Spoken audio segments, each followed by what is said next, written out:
कानूनी अफगान शेयरों के खिलाफ जारी कॉम्बिंग ऑपरेशन के हवाले से अहम इजलास। एसएसपी हैदराबाद आदिल हुसैन चांडियो की ज़ेर सदारत आज पुलिस हेडक्वार्टर हैदराबाद में एक अहम इजलास मुनक़िद हुआ, जिसमें गैर कानूनी अफगान शेयरों के खिलाफ जारी कॉम्बिंग ऑपरेशन की पेशरफ्त का तफसीली जायज़ा लिया गया।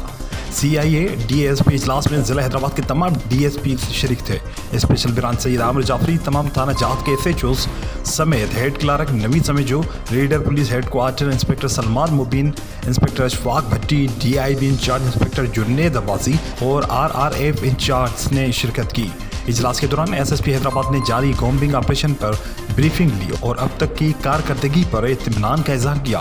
उन्होंने तमाम अफसरान को हिदायत की कि गैर कानूनी अफगान शहरियों के खिलाफ कार्रवाइयाँ आला अफसरान की हिदायत के मुताबिक भरपूर अंदाज में जारी रखी जाएँ, ताकि आला हुक्काम की जानिब से तयशुदा अहदाफ हासिल किए जा सकें।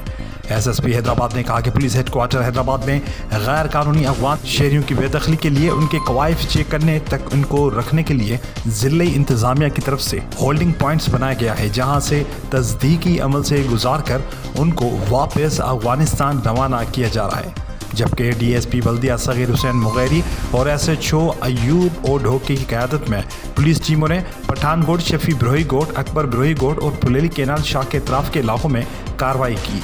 कार्रवाई के दौरान घरों और मशकूक मकामात की तलाशी ली गई, जबकि कुल 55 अफराद को तलाश ऐप के ज़रिए बायोमेट्रिक वेरिफिकेशन के तहत चेक किया गया। तस्दीक के बाद 52 अफराद को फारिग कर दिया गया, जबकि 3 मशकूक अफराद को मज़ीद जांच और नादरा वेरिफिकेशन के लिए हिरासत में लिया गया।